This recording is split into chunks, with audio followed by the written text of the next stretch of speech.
Hi everyone, it's Matt from Wargaming for Fun, and in this video I'm going to show you the principles of making a wattle fence. I say principles because the same method I'm going to use now, it can be used in more complex models, which I hopefully will be able to show you in a future video.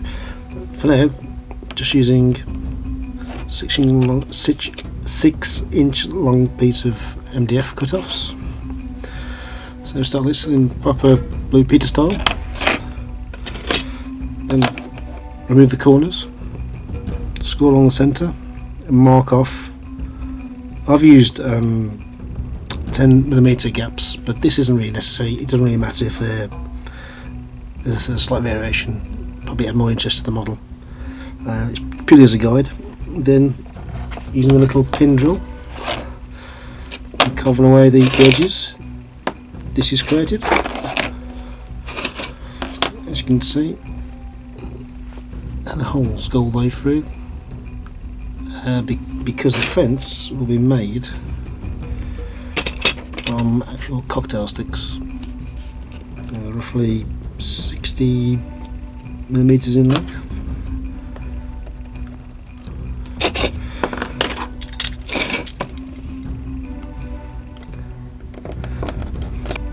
And using PVA glue,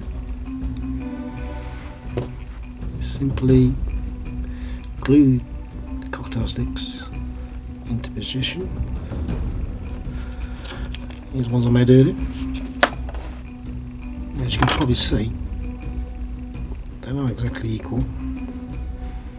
It doesn't really matter. As long as they're roughly equally spaced and roughly vertical. I'll do just leave that to dry. Okay, the glue's now dried on the frame, so what I can now do is remove the bottom of the cocktail sticks, quite easily using just a pair of snippers.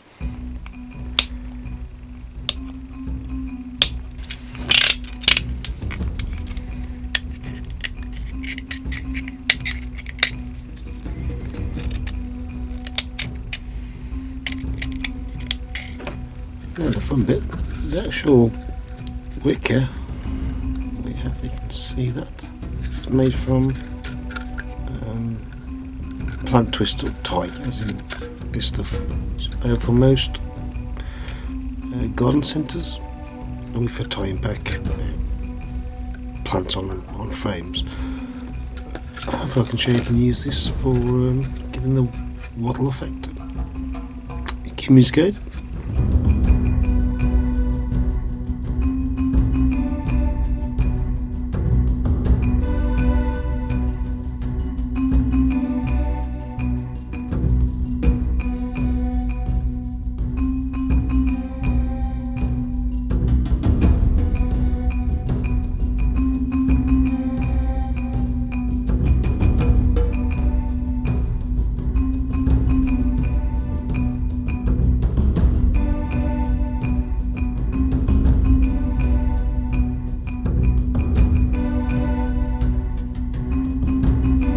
They're going to paint them a dark brown. Now you can, if you want to, use standard scissors or paints, or if you've got a bit more common sense, you can use something like this, which is available for most craft shops and probably costs the same amount of money as that. But seeing I'm just using it to give it a base coat, because I've already primed these, as you can see, great primer,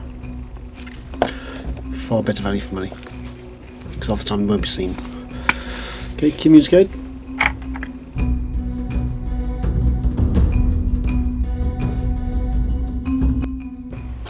Finally, this fencing's all dried off. So the next stage is to dry brush. Then I'm going to dry brush the actual earth, obviously using various shades of brown. See, bog standard scissor paints. With the actual fence, I will dry brush with various shades of grey, because if you look at fences when they start, well, when they're cut and they're weathered, they do turn grey, not brown, even though they're made of wood. It's a common mistake you see in models. Hopefully hopefully make sense when it's finally done. Okay, cue music.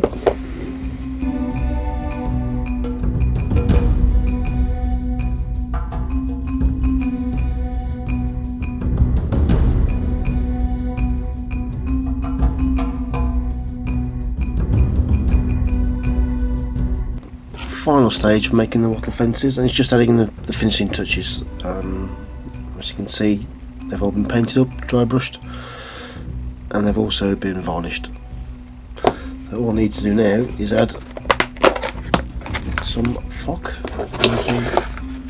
There's a special blend I have.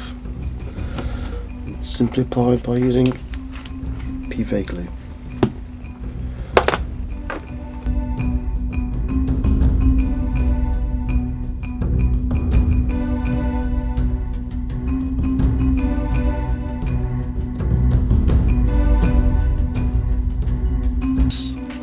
The final part of this little tutorial, how to make wattle fences. You can see now the grass has dried off, so all I'm going to do now is add the final pieces of turf and tuft. Now I'm going to add it to the one side, see there, because normally in this kind of situation you've got farmyard animals on the one side, they'd eat all the major bits of vegetable matter. So I'm only going to put it on the one side to give that impression. Okay, cue music.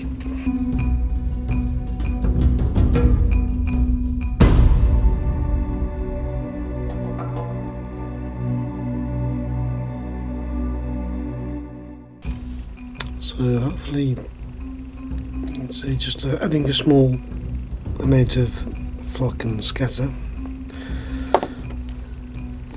helps transform the model. And that's it. Okay, thanks for watching.